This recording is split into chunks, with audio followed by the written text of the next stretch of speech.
Welcome to The Speechy Show. Being a speech-language pathologist often means having too much work and not enough planning time. To beat the overwhelm, we're bringing you the tricks and tools that will make your job a little bit easier. Speechy Show. I am your host, Carrie Clark with speechandlanguagekids.com, and I am here today with Lia Kurtin from Speech and Language Home. I totally screwed that up. Speechandlanguageathome.com. Sorry, Lia.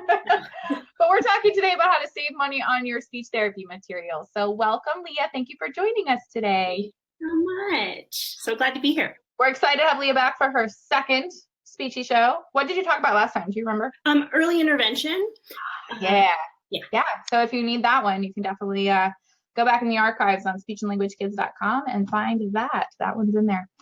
We're going to talk today about saving some money on your speech therapy materials. And I also want to give one quick announcement for those of you who are watching live on Facebook today. So today is the 29th of January. If you're still watching today is the last day to get in on the medical SLP solution membership before we close the cart for the pre-launch.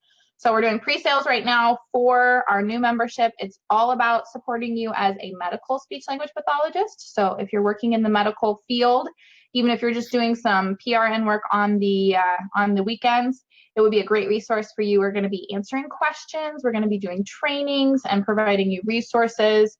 You're going to get extra CEUs for that. So all kinds of really good stuff coming your way in the medical SLP solution. So if you'd like to join our pre-sale today only, today is the last day. Let's get that up there. You can go to speechandlanguagekids.com/medical. And keep in mind, we will be covering information in there for working with adults too. So most of our stuff on Speech and Language Kids obviously is kids, but this one we're bringing in Teresa Richard, and we're going to do some awesome resources for working with adults in the medical setting. So there we go. Hi, Joa, welcome. All right, if you guys are joining us live on Facebook, go ahead and type in where you're located. We'd love to see where everyone's at today. And we're going to jump on into talking about saving money on your speech therapy materials. So Lia, for those who are not familiar with you, why don't you go ahead and introduce yourself and we'll jump into the topic. Sure. So I'm Lia, and I am a pediatric home health speech therapist. So I work in the homes. I do the birth to 3 population, but I also see school-aged kids. So I work with kids of all ages. And I think last time I talked about early intervention, but I think this is a topic that's broad enough that a lot of you guys can relate to material overload and how to get the most money. So. Yeah, absolutely. Well, and even like the whole concept of like if you're working out of your car, that it's just like packed full of all this stuff and you don't even know what's in it. And then you turn a corner and like everything starts singing in the back. Puzzles go off, games start, all that. Yeah, I've been there. Yeah. All right, so we're going to give you 5 tips today for how to save money on your speech therapy materials. If you have questions as we go along, go ahead and type those in. All right, so our first tip today is just to get organized. Isn't that the big challenge? So, Lia, tell us how you get organized when it comes to your speech therapy materials. Well, yes, going back to I travel a lot and have a closet at home that was just filling up. And I also worked in the schools for many years. So every time I would move, I would clean out stuff, get rid of things, go into a new school, find closets already full of stuff. Hopefully, if that's the case, some of you guys may have walk into nothing. But every time I did that, I would always find materials that I would forget about and be like, oh, this would have been so great to work with so-and-so. Yeah. So just taking some time to get organized and to clean out stuff that you already have, you might find tucked back there one of your favorite activities that you just haven't used for a while. So you may find old things, plus you may also see where you have some gaps. So you may have lots of artistic materials, but not a lot, for grammar or something like that. So before you go out and spend a lot of money, you can kind of see where those needs really are. Once you have everything, plus once you're organized, then it's easy to find and you don't have to go out and buy multiple sets of something because it's, where all your stuff is. So Yeah, absolutely. Yeah. Now, when you're organizing your space, do you group things by what you use them for, or like what kind of activity it is? How do you do that? I do. So I've actually, what sparked a lot of my closet cleaning was I used to bring a lot of toys in, and now I've kind of gone with the more routines based. And so I have so many of that toys still in my closets.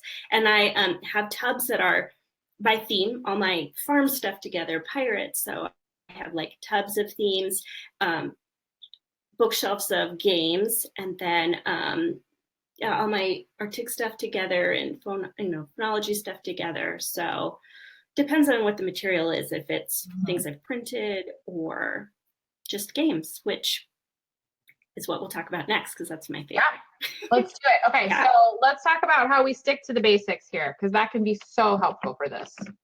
Exactly. So I find one of the things that I use the most with kids are just those classic board games. I think it can be really tempting to go out and get all the seasonal stuff, but time and again, I'm just come back to just those good classic ones like Jenga and Connect Four and Caribou, if you can find it, and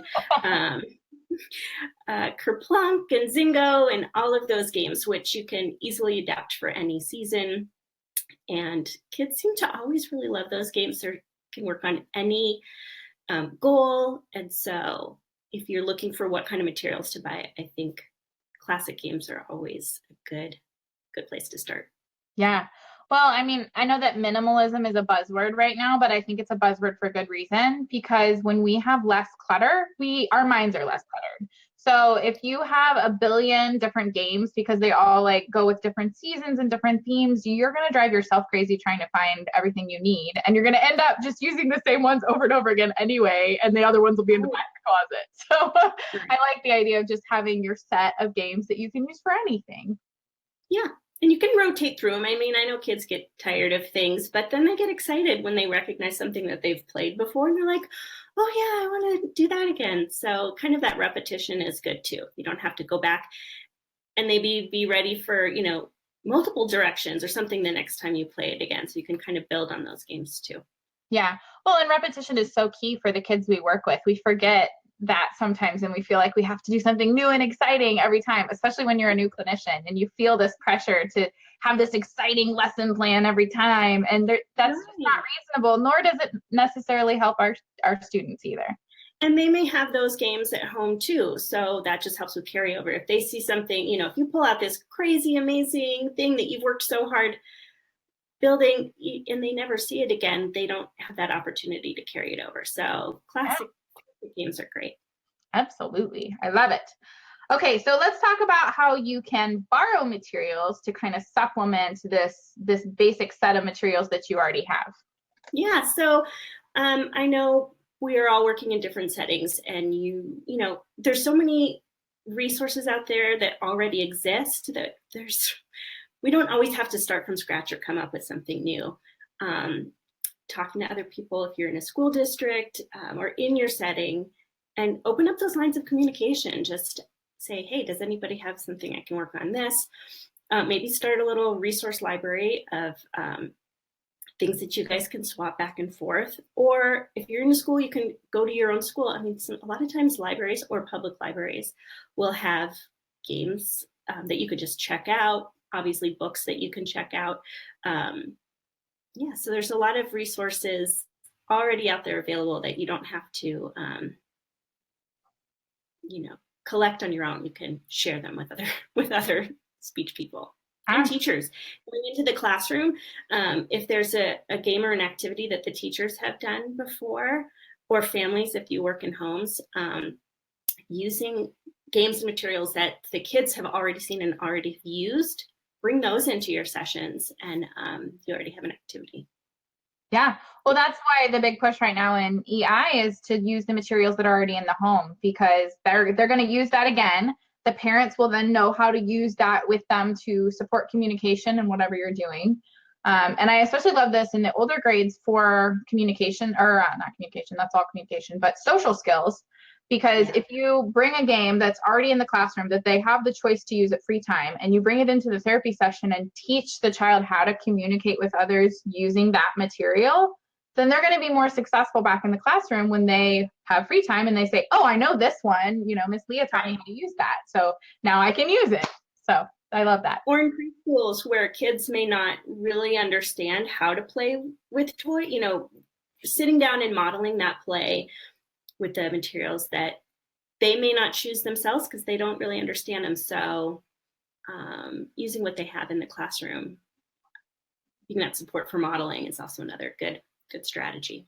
Absolutely. I love it. I love it. And then you don't have a million materials in your office. You can just take and borrow from where you're going.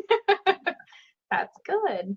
All right. So we have 3 tips that we've given so far. We've talked about getting organized. We've talked about sticking to those basic games and activities and borrowing materials from where you're going or where the students like to spend a lot of time. We have 2 more tips for you, but don't forget to stick around for some giveaways. We're going to do giveaways here in just a minute and give you some good resources. So let's talk about using everyday items. It doesn't always have to be these fancy toys and games. How can we use everyday items in our sessions? Right. So from working in EI and using what the families have in their homes. So we often think of it that has to be games or books, but I do a lot of language building with just random materials. You just have to get creative. It can be a paper plate, a flashlight, those things that the little ones, they always want to grab your keys or your phone or the remote. Using what they naturally gravitate to, following their interests is what you should be using to build language. So all of those everyday items. I also like to think about foods. I know feeding issues without getting into that topic too much, but often kids are in the kitchen as families are preparing meals. So letting kids interact with, the leftover plate of spaghetti or handing them some, making food an activity as well, things that they have everyday experiences with. And then the third thing, again, also especially for early intervention, but, any kids of all ages too are spending so much time indoors that really giving them opportunities for natural items, sticks and rocks and, snow, and using nature as kind of some inspiration for language therapy too. I love that. I love that, especially because I know just watching my own children play, sometimes we go outside and they're like, I need like a ball, I need a bike, I need these things. And I'm like, no, just go play with the dirt. Figure out how to play with nature. So giving, again, modeling how you can use nature and how you can explore nature without needing to have a gadget or a thing that you're playing with. Well, it's so true. And I think you said you have to show them how to do that, because I think more and more kids aren't seeing other kids play with materials that way. And so we really have to be more directive teaching of being like, this is how you play in the dirt. This is what you can do, showing them that it can be fun too. Yeah. And that just makes it more meaningful. If it's something that's already in their environment, maybe that they don't know how to interact with, maybe you just bring in a bag of cups and spoons and various kitchen things, and you talk about kitchen items. That can be really helpful for children, even if it's not a flashy toy. Exactly. Yep. I love it. I love it. Okay. Our last tip today is to subscribe. Leah, what should we be subscribing to? Well, if you guys are here watching, you're probably already well aware of all of the resources available online and through Facebook and all of these groups and blogs. And there's a lot of wonderful materials out there. And just knowing where to find them can sometimes be overwhelming, but there are great Facebook groups that you can join, blogs that you can follow. And often, if you do subscribe, a lot of these blogs and really great speech pathologists have taken a lot of time to put together libraries of materials. And so if you spend any time online, there's a lot of speech therapists already creating stuff, and chances are they have some stuff out there for free. So by subscribing to emails or signing up for Facebook groups, you can have access to a lot of that materials out there. Absolutely. I love teachers pay teachers, especially if you're just like, oh, I just need a quick thing, like for this one very specific skill. You can just find something really quickly. And then if you can, if you get the right kinds of materials, you can either just stick it in a file folder if it's thin, or you can just save the digital copy and then print it out again when you need it without having to have these like just games and everything all over your office. Right. Very cool. Do you have a favorite tool for organizing stuff like printables and the things you get online? I really like Evernote for that, saving things in Evernote because it makes it searchable. Do you have a tool that you use for that? I did use, I've kind of jumped around. Now I just kind of keep a lot of stuff on my hard drive. I've filed it all. I did kind of clean stuff out. So I feel like, okay, well, these are the things I'm really using, and it's hard to delete, but it makes you really, when you have less things to focus on, it's clear. You don't have to search so much through finding stuff. So yeah, I'll just save stuff on my hard drive. That's good. Well, if you're saving it with the name that's descriptive and tells you what it is, that's really helpful. Yeah, I think I kept adding and adding and adding stuff, and it was like really hard to find information. So just folders. Yeah. And it's hard. I think one of the things is like when it can fall under multiple topics, it can get a little complicated, but if you have your own system. That's one of the reasons I like Evernote is because you can save it as an Evernote like file. And then on there, you can also just like write text or type text, so like I'll save like, here's a PDF of this game and I'll save it. And then I'll write like following directions, Arctic, whatever the skills are that particular one works on. And then you can go into Evernote, search for following directions, and it will show you all the things that you've already written following directions on. So you have kind of a list of your materials. So I like that. That's a great tip. Yay, Evernote. All right. Well, cool. That was our 5 tips for today. We're going to talk about some resources and some giveaways. So Leah, what are your favorite resources for saving money on speech therapy materials? Well, I also have a Facebook group that I do. It's like a free materials Facebook group. So, whoops, sorry. You still there? Okay. I almost closed it. I was trying to do something else. My bad. All right, your Facebook group. No, I don't have that link. Sorry, I was going to put that up there. I have like a free materials and ideas exchange for SLPs. And that's a Facebook group. Is that what you said? Yeah.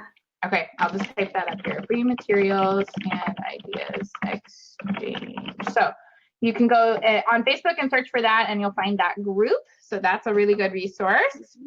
What else you got? Well, I'm on my website. I've been compiling lists of just a library of resources, especially for early intervention. I give out monthly calendars. So if you're looking for handouts for families, I have free monthly calendars.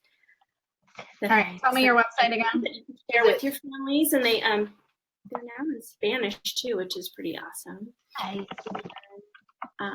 As well as a library of other handouts on sign language and book ideas and stuff like that. So on my website, if you go, you can download that. And then I'm just going to upload, I'm working on a blog post right now for everyday materials. So here's it's 36. It's just a simple handout to give you some ideas so you don't always have to. Sometimes I just need a reminder. It will make me think of something else too. So that will be up on my website soon. Perfect. I love it. All right. Yeah. We are going to do some giveaways. We're doing 3 giveaways today. So if you are watching with us on Facebook Live, you get to participate in our giveaways today. So the first 2 giveaways are going to be Leah's. So Leah, tell us what you are giving away today for your 2 winners. Well, I have some activity packets that are monthly activity themes. So it will be, it's got kind of a wide range of materials for AAC, everyday items, some song ideas, sign language, and it's both useful for parents and for SLPs. So we'll give away 2 February subscription packets for that. Okay, perfect. And if people do not win that today, where should they go to find out or to get more of those? You can find them on TPT at Speech and Language at Home. Perfect. Okay. And then the third winner today is going to win 2 free months to the Speech Therapy Solution. That is my membership exclusively for speech language pathologists. We have training videos with ASHA CEUs. We have a worksheet library, and we're answering questions all week long in an exclusive Facebook group. So if you want some support with your job, you can head on over to speechandlanguagekids.com/join and find out all the information about the membership. So let's do this. All right, our question today, I'm going to ask a question. The first 3 people to write a response in Facebook Live are going to win today. So the question is, what's your go-to classic game for therapy? So what game do you love using in your therapy sessions? And the first 3 people to type in, the first 2 people are going to win Leah's giveaway, and the third person's going to win my giveaway. So go ahead and type those into the comments section now. And Leah, while we're waiting for those to come through, why don't you go ahead and tell us where we can find more information about you and all of your fun products? Sure. You can follow my page I'm on Facebook at speechandlanguageathome.com. Instagram, I think it's Lia Kurtin SLP. I forget my Instagram, but if you can also find it through my website, which is Speech and Language at Home. Perfect. All right. We have Kelly Sullivan Zigarovich and Diana Aguayo. I just butchered both of those names. You guys both said caribou. So you're going to win Leah's giveaway. You're going to win the February monthly set. And Leah, how do you want them to contact you to get a hold of that? They can send me an email, and it's Lia, which is LIA, at Speech and Language at Home. Perfect. Perfect. And if you are watching with us on Facebook Live, we do not have a third winner yet. So you can type in your favorite go-to game and you will win 2 free months in the Speech Therapy Solution. So go ahead and do that if you guys are interested. Okay. That's what we have for today. If you're interested in learning more about the Speech Therapy Solution, head on over to speechandlanguagekids.com/join. You'll get all the resources, all the support you need for your job as a pediatric speech language pathologist. And we are also working right now on including creating the medical side of this. So we're going to have a medical speech therapy solution membership as well. And we are just putting the finishing touches on that right now, and we're doing a pre-sale. So if you are watching with us today on January 29th, you have until the end of today to get in on that pre-sale. And you can find that by going to speechandlanguagekids.com/medical, and that will take you over to the pre-sale page for that. All right. So Kelly came back with Don't Break the Ice. Kelly, you get mine too. You're a double winner today. So Kelly, email us at Carrie@speechandlanguagekids.com. That's CARRIE. And you will get 2 free months into the membership in addition to the February activities. So nice. She just keeps going. Pop the Pig, Yeti My Spaghetti. I love it. All these games. Those are great ones. All the great ones. Mm-hmm. Okay. I like Don't Break the Ice probably the best because my kids just love whacking away at that thing. It gets a little out of hand sometimes. All right. Thank you all for joining us today, and we will see you next time on The Speechy Show. And Leah, thank you for joining us today. Thank you, Carrie. All right. We'll see you all next time. Bye for now. Thanks for joining us today on The Speechy Show. We hope today's tips have helped you feel a little less stressed and a little more confident about your work. If you're looking for more stress busters and confidence boosters, we'd love to have you join us in the Speech Therapy Solution, where you'll get access to a huge library of premium training videos and another library of print and go therapy materials. You can also get help with your tough cases by joining Carrie on the weekly Q&A calls or by posting in the exclusive Facebook group. Plus, group members can join us for a monthly webinar that can be used for continuing education credit. Head on over to speechandlanguagekids.com/join to check out all the amazing benefits of the Speech Therapy Solution membership. Bye for now.